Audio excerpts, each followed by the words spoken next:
오늘은 사도행전 10장 말씀을 통해서 우리가 하나님의 말씀을 계속해서 나누도록 하겠습니다. 사도행전 10장 말씀은 고넬료에 관한 하나님의 말씀입니다. 고넬료는 하나님의 앞에 의로운 자요, 하나님 앞에 경외하는 사람이었습니다. 그런데 그는 유대인이 아니었습니다. 로마 군대의 백부장, 다시 말하면 로마의 군인이자 로마의 시민권자였습니다. 이방인이었단 말이에요. 그런데 이방인이었음에도 불구하고 그는 하나님의 경건한 사람이었습니다. 때에 맞춰 하나님 앞에 기도하는 사람이었고, 또한 기도만 하는 것이 아니라 구제함으로 하나님 앞에 실천하며 그의 인생 가운데 하나님께 영광을 돌렸던 사람, 그 사람이 바로 고넬료였습니다. 하나님께서 그 고넬료에게 은혜를 베풀어 주고 싶어서 또한 베드로를 그 집으로 초청하라고 했습니다. 고넬료는 그 말씀에 또한 순종하는 사람이었습니다. 그래서 가이사랴에서 욥바로 떨어져 있는 약 50km 정도 떨어져 있는 욥바에게 가서 베드로를 모시고 오게 되었습니다. 베드로가 그 땅 가운데 오게 되자, 고넬료 집에 오게 되자 이 고넬료의 집에서 화평의 복음을 증거했습니다. 우리가 지지난주에 말씀을 전개했던 것처럼 베드로는 화평의 복음을 증거했는데 그 복음이 어떤 말씀이었습니까? 복음은 바로 예수 그리스도에 관한 말씀이었습니다. 다른 것이 아니었습니다. 너 하나님 잘 믿으면 복 받아. 너 하나님 잘 믿으면 돈 많이 벌어. 너 하나님 잘 믿으면 너는 높은 곳에서 승진할 거야. 이런 내용이 아니었습니다. 그가 이야기하고자 얘기했었던 것은 나사렛 예수에 관한 것이었습니다. 나사렛 예수가 어떤 분이셨냐? 우리는 지금까지 많이 배웠으니까 우리 예수님을 세 가지로 이야기할 수 있겠다, 그죠? 자, 그러면 예수님은 첫 번째 어떤 분이십니까? 신이십니다. 하나님이 첫째부터 계셨던 분이죠. 그럼 예수님은 또 누구십니까? 인간이십니다. 그분은 인간으로 동정녀 마리아 처녀의 뱃속에서 태어나신 분입니다. 그리고 그분은 세 번째 어떤 분이십니까? 죄가 없으신 분입니다. 신이신 분이, 태초부터 존재하셨던 분이 2000년 전에 육신으로 오셔서, 원래 말씀이셨던 분이 육신으로 이 땅 가운데 오시고 율법을 완성하시며 죄 없으신 몸이 되었습니다. 그리고 그분이, 신이신 분이 인간으로 오셔서 죄가 없으신 몸으로 어떤 일을 행하셨습니까? 그곳에서 가장 큰 사역이 어떤 사역이었습니까? 예수님께서 이 땅에 오신 이유가 무엇이었습니까? 십자가 아니겠습니까? 십자가에서 피 흘려 죽으셨습니다. 그러면 십자가에서 피 흘려 돌아가셨던 이유가 무엇입니까? 그 의미가 무엇이에요? 마치 제사 제도 때 인간을 대신해서 무엇이 죽어요? 짐승이 죽는 것처럼, 인간의 죄를 위해서 흠없는 짐승이 죽는 것처럼 예수님께서 이 땅에 오셔서 인간을 대신해서 어떤 모습으로 죽었습니까? 인간의 모습으로, 인간을 대신해서 인간의 모습으로 피 흘려 돌아가셨다는 겁니다. 모든 죄인은 하나님 앞에 심판받아야 되는데 인간이자 죄 없으신 몸으로 주님께서 우리를 위해 죽으셨습니다. 그러면 한 사람만 구원받을 텐데, 그런데 예수님이 인간이시자 또한 어떤 분이셨습니까? 신이셨죠. 신이신 분이 나를 위해 죽으셨어요. 신의 가치와 우리의 가치가 다를 것 아닙니까? 온 인류를 대신할 수 있는 보배로운 피, 보혈을 흘려주셨습니다. 그리고 그것을 믿는 자마다 멸망하지 않고 영생을 얻게 해주셨습니다. 예수의 십자가의 피가 우리의 모든 죄를 사했다라는 것을 알고 믿게 되면 주님께서는 그것을 다 용서해 주셨다, 주님께서 말씀하셨습니다. 베드로는 고넬료의 집에 가서 했었던 말씀이 바로 이 말씀입니다. 화평의 복음이신 예수 그리스도에 대해서 말씀하셨던 거예요. 그러면 오늘 베드로는 또한 십자가에서 죽으신 예수뿐만 아니라 또한 어떤 예수님을 말씀하겠습니까? 오늘 39절 40절 말씀이에요. 한번 읽어보겠습니다. 시작. 우리는 유대인의 땅과 예루살렘에서 그가 행하신 모든 일의 증인이라. 그들이 나무에 달아 죽였으나 하나님이 사흘 만에 다시 살리사 나타나시되. 베드로는 지금 십자가에 죽으신 예수님을 설명할 뿐만 아니라 또한 어떤 예수님을 설명하고 있습니까? 부활하신, 사흘 만에 다시 살아나신 예수님을 증거하고 있습니다. 베드로는 스스로 말했습니다. 예수님을 본 내가 바로 증인이다. 내가 증인이다. 내가 보았다 라고 이야기를 하고 있습니다. 그렇기 때문에 우리는 말씀을 보면서 왜 베드로가 이렇게 십자가의 죽으심과 부활에 대해서 이야기를 하고 있을까? 그것이 전부이기 때문입니다. 우리의 믿음의 전부이기 때문이에요. 십자가와 부활에 대해서 알지 못하면 우리는 그리스도인이라 논할 수가 없는 겁니다. 오늘 무슨 날이에요? 오늘 주일이죠. 주일이죠. 일요일이잖아요. 그러니까 우리가 계속 배웠지만 또한 모르시는 분들도 있을 거라 생각해서 다시 한 번 더 말씀드려 보겠습니다. 안식일이 무슨 요일입니까? 안식일이 이러면 모르죠. 이 아니고 무슨 요일요? 그렇죠. 토요일이죠. 안식일은 토요일입니다. 하나님께서 안식일은 토요일이라 말씀하셨어요. 그런데 왜 우리가 일요일에 예배를 드리고 있습니까? 우리가 일요일을 다른 말로 뭐라고 부릅니까? 주일. 그 주자가 무슨 주자예요? 주인 주자잖아요. 그죠? 주인의 날이라고 하는 거잖아요. 그러면 예수님께서 언제 돌아가셨나요? 십자가에서 죽으신 날이 무슨 요일이죠? 여러분 어느 날이요? 네, 금요일. 그렇죠. 금요일입니다. 금요일. 그래서 여러분 혹시 하나만 더 질문해 볼게요. 그러면 예수님이 며칠에 돌아가신지 혹시 아세요?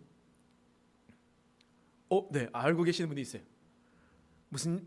며칠이요? 13일이요. 13일. 정월 13일입니다. 그래서 우리가 영화 같은 데 보면 어떤 게 있어요? 13일에 금요일, 가장 어두운 날, 악령이 돌아다니는 날, 이렇게 해서 13일의 금요일 이렇게 이야기를 하는 거거든요. 그렇기 때문에 여러분 13일 날 돌아가셨습니다. 사흘이 지나면 무슨 요일이에요? 무슨 요일이에요? 금요일, 토요일, 일요일 이렇게 되잖아요.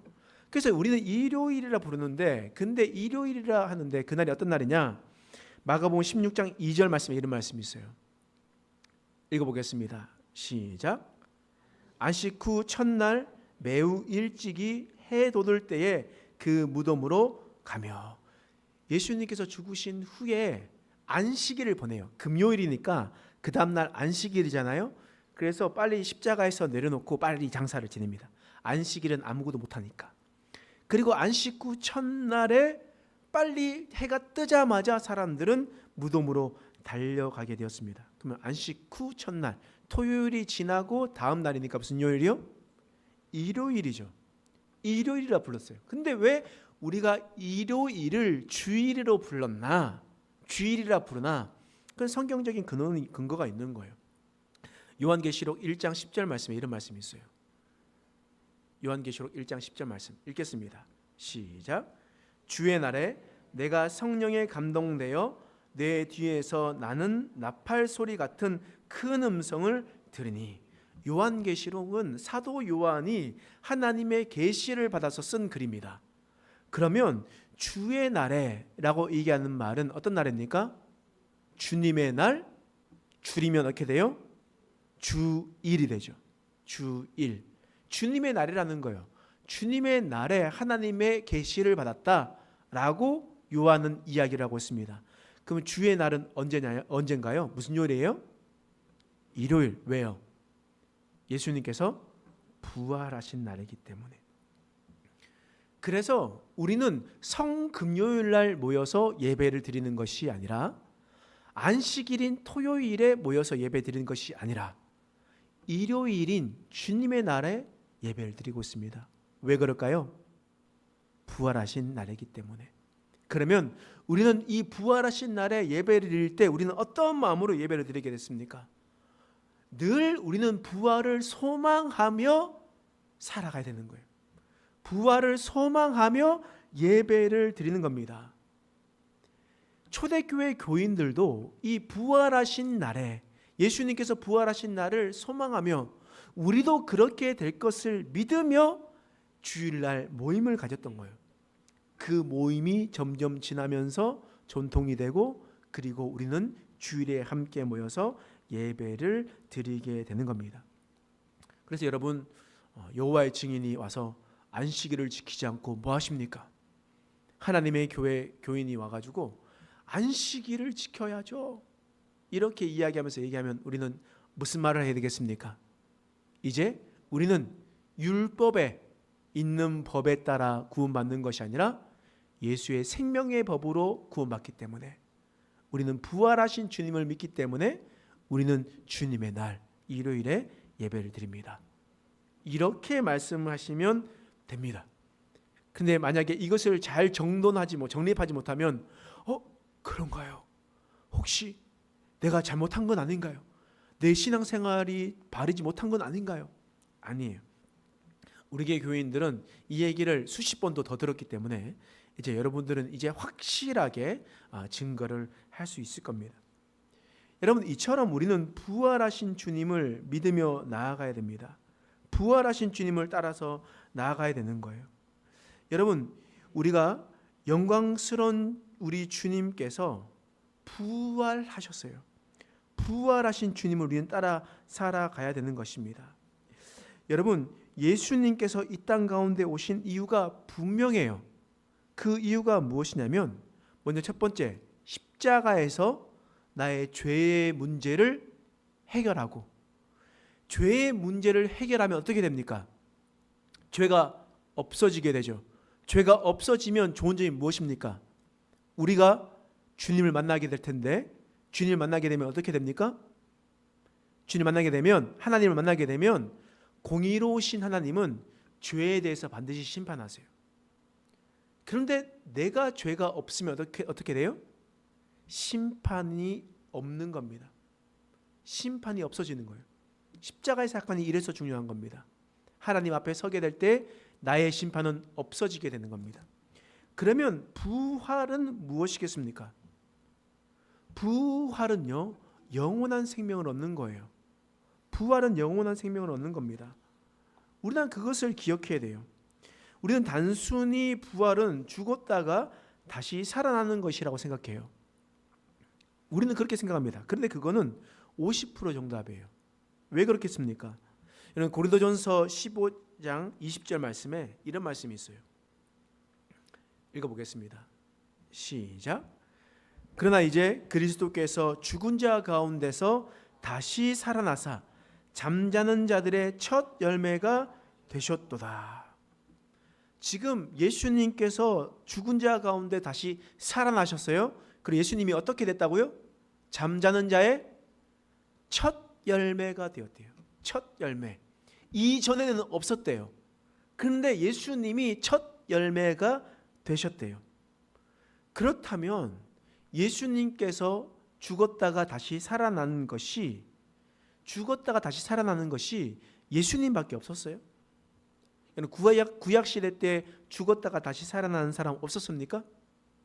성경을 한번 보시면 엘리야가 죽었다가 다시 아이를 살려냅니다. 누구를 살렸냐? 사르밧 과부의 여인. 사르밧 과부의 여인의 아들, 그 아들을 살려내요. 또 엘리사의 제자 누굽니까? 엘리사의 제자, 한 글자 차이인데, 죄송합니다. 엘리야의 제자는 엘리사. 그렇죠. 정신 없을 때가 있어요. 제가 이해해 주세요. 그냥 그러려니 하시고 그냥 이해해 주시면 됩니다. 여러분, 엘리사가 누구를 살렸냐? 바로 수넴 여인의 아들을 살렸습니다. 수넴 여인 살렸어요. 예수님도 아이를 살렸죠. 달리다굼 하면서 야이로의 딸을 살렸습니다. 12살 됐고요. 죽은 지 얼마 안 됐어요. 그리고 나인성 과부의 아들도 살렸습니다. 과부가 아이를 보면서 울면서 상여에 매여가는, 울면서 따라가니까 예수님께서 불쌍히 여기셔서 내려봐라 라고 얘기하면서 그 청년을 불러내서 살렸습니다. 또 누굴 살렸어요? 그렇죠. 나사로를 살렸습니다. 무덤 속에 들어가서 붕대를 칭칭 메고 있었던 그 사람 또한, 시체가 썩어져 가는 사람도 살려내셨어요. 그리고 예수님께서 죽으셨을 때, 십자가에서 죽으셨을 때 무덤 가운데 있었던 사람들이 살아나서 예루살렘 성 안으로 들어왔다라고 성경에는 기록되어 있습니다. 베드로도 살렸죠. 베드로도 우리가 도르가라는 사람, 여인 기억나시죠? 그 사람도 살렸습니다. 또 바울도 살렸어요. 3층 다락 난간에서 하나님의 말씀을 듣다가 떨어져서 죽은 사람. 성경에 보면요, 죽었다가 살아난 사람 너무 많아요. 죽었다가 살아난 사람 너무나 많습니다. 그런데 그 사람들도 있잖아요. 죽었다가 다시 살아나는 사람도 있잖아요. 근데 왜 그 사람들에게는 첫 열매라고 하지 않고 왜 예수님에게만 첫 열매라고 이야기를 하는 걸까요? 왜 그럴까요? 여러분, 지금 예수님이 지금 어디에 계십니까? 예수님께서 십자가에 죽으시고 그리고 부활하셔서 그리고 하늘로 올라가셔서 그리고 어떻게 있습니까? 하늘 보좌 우편에 계시다가 그리고 어떻게 한다고요? 거기로부터 살아와 있는 자와 죽은 자를 심판하러 오신다고 했죠. 그 언제 오실지는 잘 몰라요. 그러면 예수님께서 죽으셨다가 다시 살아나셨어요. 하늘로 올라가셨어요. 하늘 보좌 우편에 계세요. 지금 죽으셨어요? 살아계세요? 살아계시죠. 그러면 적어도 주님은 지금 2000년은 살아계신다라고 우리는 믿을 수 있습니다. 여러분 믿습니까? 예수님은 죽은 자 가운데서 다시 살아나시고 2000년 동안 살아계시는 거예요. 영원히 살아계신다는 겁니다. 그러므로 부활은 어떤 의미겠습니까? 죽었다가 다시 살아나는 것은 50점이죠. 100점이 되려면 어떻게 돼요? 죽었다가 다시 살아나고 영원히 사는 것. 이것이 바로 부활입니다. 다시 따라해 봅시다. 죽었다가 다시 살아나고 다시 죽지 않는 것입니다. 죽었다가 다시 살아나고 다시 해봅시다. 부활은 죽었다가 다시 살아나고 영원히 사는 것입니다. 아멘. 부활은 그래요. 부활은 죽었다가 다시 살아나고 영원히 살아가는 거예요. 여러분, 예수님은 부활하셨어요. 할렐루야. 예수님은 부활하셨어요. 그리고 예수님께서 부활하셨어요. 그리고 우리는 예수님과 같이 영원히 살아가게 될 것입니다. 여러분, 예수님을 왜 우리의 부활의 소망이라고 이야기합니까? 부활의 소망이라고 이야기하는 것은 바로 우리도 예수님처럼 부활될 것이라는 믿음을 가지는 거예요. 살아계신 주님처럼 우리도 그렇게 부활될 것이라는 것입니다. 그러니 여러분, 이 한평생 이 한 100년의 삶을 투자하면서 살아가고 있다가 죽으면 우리는 어떻게 된다고요? 다시 부활되어서 영원히 살아가게 된다고요. 그러면 영원과 이 부활, 이 한 100년의 삶, 여러분 어떤 것에 선택을 하겠습니까? 잠시 잠깐 살아가는 여러분 호텔에 수억을 들이면서 하룻밤 자는 곳이 있습니다. 생각해 보세요. 하루에 수억을 들여가지고 수십억을 들여서 하룻밤 자는 곳이 있어요. 그리고 어떤 곳에 가면요, 수십억을 들여서 내가 영원히 살아가는 집을 구할 수 있습니다. 여러분, 그러면 여러분 어떤 것을 선택할까요? 여러분들은 제정신이라면 수십억을 들여서 하룻밤 자는 것보다 수십억을 들여서 내가 살아갈 수 있는 좋은 집을 구하는 것이 제정신을 가지고 있는 사람 아니겠습니까? 그러면 이 한 100년의 삶을 투자하는 것보다 우리는 영원한 삶을 주실 그분 앞에 투자하며 살아가야 되지 않겠습니까? 주님께서 우리에게 그렇게 말씀하시는 거예요. 오늘 이 베드로는 내가 바로 그 부활의 증인이다. 내가 그것을 보았다. 주님께서 십자가에 죽으시는 것과 다시 사는 것을 내가 보았다 라고 증인이라는 것을 선포해요. 여러분, 고린도전서 15장 4절에서 5절 말씀에 보면요, 이런 말씀이 있어요. 읽어볼게요. 시작. 장사 지낸 바 되었다가 성경대로 사흘 만에 다시 살아나사 게바에게 보이시고 그 후에 12 제자에게와 다시 살아나고 누구에게 보였다고요? 게바요. 게바가 누굽니까? 번역하면 베드로라. 게바는 베드로거든요. 그러니까 죽었다가 다시 살아나셨고 베드로에게 보이시고 12 제자에게와 또 밑에 보면 500여 형제에게와 야고보에게와 모든 사도에게와 만삭되지 못한 나에게 바울에게도 보이셨다.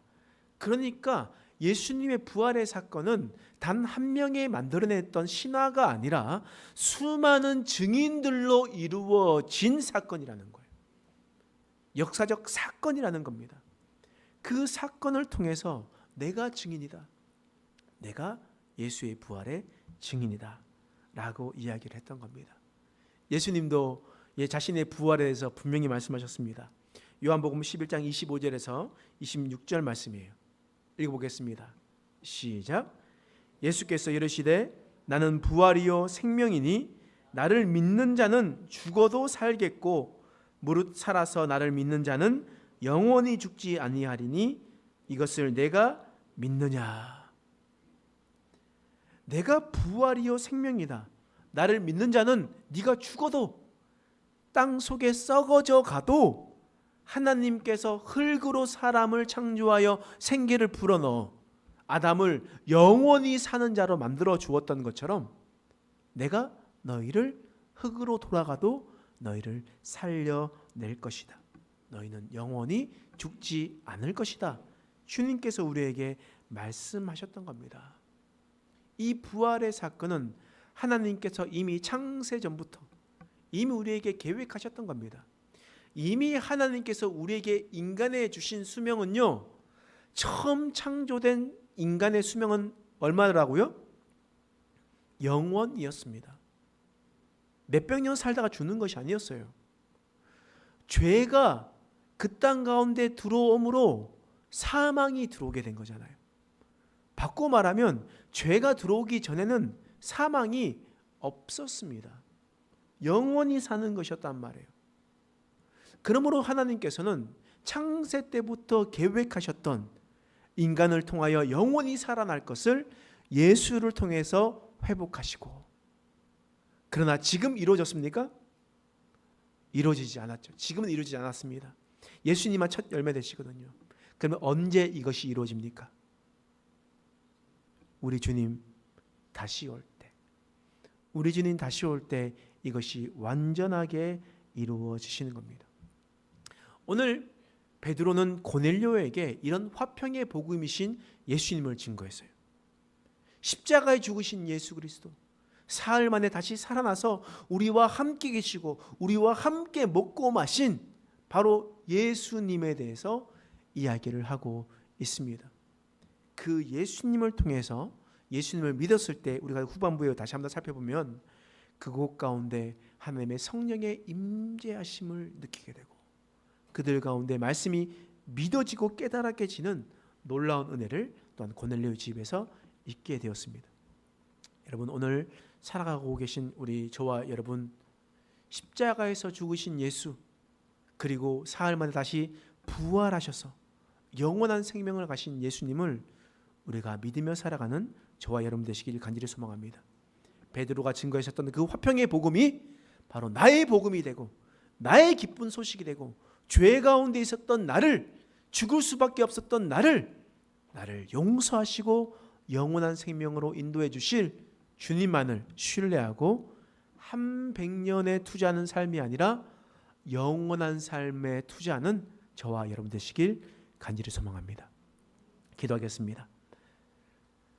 하나님, 오늘 베드로가 고넬료에게 증거하셨던 부활의 예수님을 같이 살펴보았습니다.